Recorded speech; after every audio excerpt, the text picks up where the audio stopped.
Ici commence l'Auvergne, ici finit la France. Avec Guillaume sur Logos FM.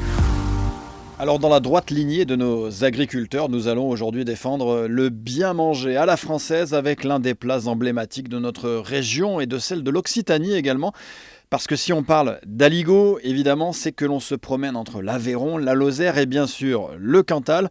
Une recette tellement simple qu'elle est incontournable, des pommes de terre, de la crème et évidemment de la tome fraîche de l'Aubrac qui a depuis octobre dernier décroché son IGP par la Commission européenne. Ce sont donc 120 producteurs qui voient ainsi leur travail valorisé et protégé. Alors plutôt que d'en parler, le mieux c'est quand même d'en manger. Du coup, je suis allé voir le chef Pierre Savel qui régale les fins gourmets du restaurant Le Stadium à Clermont-Ferrand. Et il m'a montré comment réussir son aligot à tous les coups. Bonjour Pierre. Bonjour Guillaume. Bon, on est parti sur un plat région, très facile. Il y a 3 éléments phares, c'est les pommes de terre, la tome fraîche et la crème fraîche. Alors on commence par quoi? On commence par les patates, donc choisir la bonne pomme de terre, la binge, moi je prends de la binge, un peu farineuse, pas trop d'eau à l'intérieur. On les épluche, on les rince,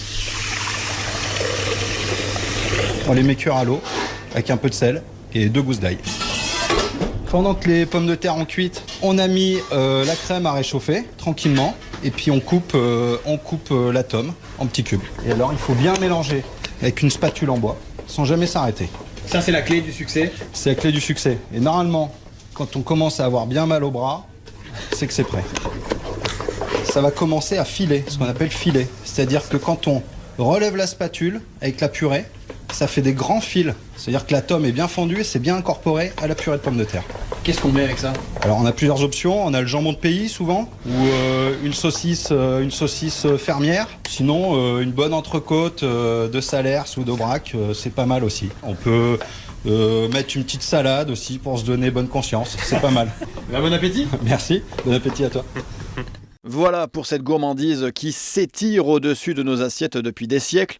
Sachez pour la petite histoire que la tome fraîche qui sert à l'aligot aurait été inventée par des moines installés en Aubrac au XIIe siècle. Elle servait à nourrir les pèlerins sur le chemin de Saint-Jacques-de-Compostelle. Et depuis, plus personne ne se fait prier pour dévorer cet aligot bien de chez nous. Alors, bon appétit et belle journée sur Logos FM.